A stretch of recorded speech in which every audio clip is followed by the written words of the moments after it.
ప్రభువు పేరిట మీ అందరికీ షలోం. ఈరోజు దేవుని వాగ్దానము. నీతి నిమిత్తము హింసింపబడువారు ధన్యులు, పరలోక రాజ్యము వారిది. మత్తయి సువార్త 5వ అధ్యాయము 10వ వచనం. ప్రియ సహోదరి సహోదరులారా, ఈరోజు ఈ వాక్యము వినిచిన మీ అందరికీ మన ప్రియ రక్షకుడైన యేసు క్రీస్తు నామమున ఈ నూతన దినపు శుభములను వందనములను తెలియజేయుచున్నాను. ప్రియులారా, పరిశుద్ధ లేఖన భాగమును మనము చదివినట్లయితే, నీతి నిమిత్తము హింసింపబడువారు ధన్యులు, పరలోక రాజ్యము వారిది నా వచనము ప్రకారము నీతి నిమిత్తము అనగా యేసు క్రీస్తు నిమిత్తము హింసింపబడుట. క్రైస్తవ జీవితములో హింస అనేది లేకుండా జీవితము సాగదు. లోకంలో అందరూ హింస అనే అనుభవము ఎక్కడో ఒక చోట ఏదో ఒక కారణాన్ని బట్టి పొందటం సహజమే. కాని దేవుని పిల్లలమైన మనము పొందే హింస క్రీస్తు యేసు ప్రభు కొరకు అయినప్పుడు అనేది పరలోక రాజ్యానికి వారసులనుగా చేసేది. యేసయ్య నిమిత్తము మనమెందుకు హింసింపబడతాం అనంటే, దేవుడు ఒక్కడే, రక్షణ ద్వారమొక్కటే. ఆ ద్వారము లేక మార్గము యేసు క్రీస్తు ప్రభువారి ద్వారా మాత్రమే అని మనకు అనుభవపూర్వకముగా ఎరిగిన సత్యాన్ని ఈ లోకము ఒప్పుకోదు. కాబట్టి మనము చేసే పనిని లోకము అంగీకరించదు. ప్రిలారా, పరిశుద్ధ గ్రంథమును మనము పరిశీలన చేసినట్లయితే, మాట చేత గాని క్రియ చేత గాని మీరేమి చేసినను ప్రభువైన యేసు ద్వారా తండ్రి అయిన దేవునికి కృతజ్ఞతాస్తుతులు చెల్లించుచు సమస్తమును ఆయన పేరిట చేయుడి అన్న వచనము ప్రకారము, ప్రియులారా, సమస్తము యేసయ్య పేరిట చేయటాన్ని ఈ లోకము అంగీకరించదు. నిజమే, శత్రువుని శత్రువుగా చూసే లోకములో దేవుడు వారిని ప్రేమించండి అంటే కష్టం. వినుచున్న మీతో నేను చెప్పున్నదేమనగా, మీ శత్రువులను ప్రేమించుడి, మిమ్మను ద్వేషించు వారికి మేలు చేయుడి అన్న వచనము ప్రకారము సువార్తను ప్రకటించుచు, సమాధానమును చాటించుచు, సువర్తమానము ప్రకటించుచు రక్షణ సమాచారము ప్రచురించవలెను. ప్రిలారా, ఇది కూడా ఈ లోకానికి సమస్యే. కొన్ని సంవత్సరాల క్రితం ఇరాక్ దేశములో ఒక క్రైస్తవురాలైన అమెరికన్ యువతి హత్యకు గురైంది. శరణార్థులకు స్వచ్ఛమైన నీటిని అందించడము ద్వారా ఇతరులకు సహాయము చేయడానికి అక్కడికి వెళ్లడమే ఆ సహోదరి చేసిన నేరం. ప్రిలారా, ఆ ప్రాంతానికి వెళ్లే ముందు ఆ సహోదరి ఒకవేళ తను అక్కడికి వెళితే అక్కడ తను చంపబడుతుందని తెలిసి తన చర్చి పాస్టర్కి ఆమె ఒక ఉత్తరాన్ని రాసింది. ప్రిలారా, ఆ ఉత్తరంలో ఆమె ఏమి రాసిందంటే, దేవుడు పిలిచినప్పుడు విచారించవలసిన పని లేదు. నేను ఒక ప్రాంతానికి పిలువబడలేదు, కాని ఆయన దగ్గరకు పిలువబడ్డాను. దానికి విధేయత చూపడమే నా లక్ష్యం. శ్రమలు ఊహించినవే, ఆయన మహిమే నా బహుమానము. మరియు ఆమె తన అంత్యక్రియలకు సంబంధించి తన పాస్టర్కి ఈ మాటలను రాసింది. ధైర్యముగా ఉండండి, ప్రాణాలను రక్షించే, జీవితాన్ని మార్చే నిత్యమైన సువార్తను బోధించండి, మన తండ్రిని మహిమపరిచి ఘనపరచండి అని తనకిష్టమైన కొన్ని లేఖన భాగాలను ఆమె ఉత్తరములో పేర్కొన్నది. అవి ఏమిటంటే, జీవించు వారిక మీదట తమ కొరకు కాక తమ నిమిత్తము మృతి పొంది తిరిగి లేచిన వాని కొరకే జీవించుటకు ఆయన అందరి కొరకు మృతి పొందననియు నిశ్చయించుకొనుచున్నాం. మరియు క్రీస్తు నామ మెరుగని చోటను సువార్తను ప్రకటింపవలనని మిక్కిలి ఆశగలవాడనయ్యుండి అలాగూ ప్రకటించి తిని అని ఆ ఉత్తరము చివరిలో యేసును తెలుసుకోవడం, ఆయనను సేవించడము కన్నా మించిన ఆనందము లేదు అని ఆమె వ్రాసింది. ప్రిలారా, విశ్వాసులైన అనేక మంది యేసు క్రీస్తు ప్రభులవారి అనుచరుల వలె ఆమె కూడా విషాదకరముగా తన భూలోక జీవితాన్ని కోల్పోయినప్పటికీ నిజమైన జీవితాన్ని శాశ్వతముగా పొందడము ద్వారా ఆమె తన జీవితాన్ని ముగించింది.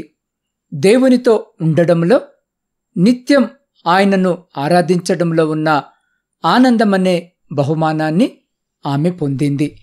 ప్రిలారా, పాపాన్ని ద్వేషించడము మానేసి, పాపము మాని నూతన జీవము యొక్క ఫలము ఫలించుట కష్టమైపోతున్న పరిస్థితులను మనము చూస్తూనే ఉన్నాం. ప్రభు ఆనందాన్ని బాధతో ఎలా అనుబంధిస్తాడో చూడండి. మనల్ని బాధపెట్టే వారిని క్షమించాలని, ప్రేమించాలని, వారి కోసం ప్రార్థించమని యేసు మనకు నేర్పించాడు. ప్రియులారా, ఈ విధముగా మనకు చెడు చేసే వారికి మంచి చేయడము ద్వారా మనము ప్రేమగల తండ్రి యొక్క కుమారులము అని నిరూపిస్తాము. అవును, దేవుడు అందరికీ మేలు చేస్తాడు. బహుశా ఒక సన్నిహితుడు లేదా బంధువు మీ వెనుక మీకు ఘోరమైన హాని చేసి ఉండవచ్చు. దానికోసం ఏడవకండి. బదులుగా యేసు అడుగుజాడలను అనుసరించే భాగ్యము నాకు కూడా ఉంది అని సంతోషించండి. ఇటువంటి సమయాల్లో క్రీస్తు మనసు మనల్ని ఆధిపత్యము చేయనిద్దాం. ప్రభు నిమిత్తం చాలా సంవత్సరాలు జైల్లో ఉన్న కొందరు పాస్టర్ల గురించి నేను చదివాను. ఇది వారి భార్యలకు ఎంతో బాధకరముగా ఉంటుంది. ప్రిలారా, ఈరోజు కూడా మనందరం అనేక దేశాల్లో హింసకు గురవుతున్న క్రైస్తవ కుటుంబాల కోసము ప్రార్థించాలి. విశ్వాసములో స్థిరముగా ఉండటానికి దేవుడు మనలను రక్షిస్తాడు అని ప్రార్థిద్దాం. ఈ పరిస్థితులలో ప్రభు కోసం హింసించబడి మరణించిన హతసాక్షుల గురించిన పుస్తకాలు కొన్ని చదవడం మంచిది. కష్ట సమయాల్లో మనల్ని బలోపేతం చేయడానికి ఇటువంటి పుస్తకాలు చాలా ఖచ్చితంగా సహాయపడతాయి. మన ఎడల ప్రత్యక్షము కాబోవు మహిమ ఎదుట ఇప్పటి కాలపు శ్రమలు ఎన్నతగినవి కావని ఎంచుచున్నాము. మరియు మేము దృశ్యమైన వాటిని చూడక అదృశ్యమైన వాటినే నిదానించి చూస్తున్నాము గనక క్షణమాత్రముండు మా చులకన శ్రమ మా కొరకంతకంతకు ఎక్కువగా నిత్యమైన మహిమ భారమును కలుగజేయుచున్నది అన్న వచనముల ప్రకారము మనకు ఓదార్పునిచ్చే ఈ వచనాలను మనం అంగీకరించాలి. కాబట్టి ప్రియ సహోదరి, సహోదరుడా, క్రీస్తు యేసు ప్రభు నీ రక్షకుడు. నీ నా రక్షణ నిమిత్తము ప్రాణము పెట్టినవారు. ఆయన నిమిత్తము నీవు హింసింపబడ్డావా? ఆ అనుభవము నీకుందా? ఇంకా లేదు అంటే నీ విశ్వాసం అపవాదికి ఇబ్బంది కాలేదు. నీవింతవరకు దేవుని చిత్తానుసారమైన రక్షణ సువార్తను ఆయన కోరుకున్న పరిధిలో చేయలేదేమో. కాబట్టి ప్రియ సహోదరి, సహోదరుడా, నిన్ను బట్టి అపవాదికి ఇబ్బంది లేదు అంటే దేవునికి ఇబ్బంది అనే కదా అర్థం. నువ్వు దేవుని కొరకు నిలవబడినప్పుడు హింస, నింద, శ్రమ, వేదనలు ఉంటాయి. నీతిని జరిగించడానికి ఎప్పుడు అవినీతిని జరిగించిన వానితో సమస్య రాక మానదు. అయితే క్రీస్తు నామము నిమిత్తము మీరు నిందా పాలైన ఎడల మహిమ స్వరూపి అయిన ఆత్మ అనగా దేవుని ఆత్మ మీ మీద నిలుచుచున్నాడు గనక మీరు ధన్యులు అన్న వచనము ప్రకారము నీ నా వ్యక్తిగత జీవితమును బట్టి కాక మహిమోన్నత పని అయిన దేవుని చిత్తము జరిగిస్తున్నప్పుడు మనకు వచ్చే హింస, శ్రమ మనకు లాభమని ఎంచి దేవుని పనిలో ముందుకు సాగుదాం. అట్టి కృప, ధన్యత దేవుడు ఈరోజు ఈ వాక్యము వినిచిన్న మీకును, మీ కుటుంబమునకును మరియు మీ ప్రియులకు వారికి ఇప్పుడు ఎల్లప్పుడు సదా ఎల్ల కాలము దయచేసి మిమ్మల్ందరినీ ఆయన తన కృపగలిగిన రెక్కల చాటున సంరక్షించి కాపాడునుగాక. ఆమేన్. ప్రార్థన. పరిశుద్ధుడా, ప్రేమ నమ్మకము కలిగిన మా ప్రియ పరలోకమందున్న పరమతండ్రి, మీ శ్రేష్టమైన ఉన్నతమైన జీవము కలిగిన నామానికి స్తుతులు, స్తోత్రాలు, వందనాలను తెలియజేయుచున్నాం.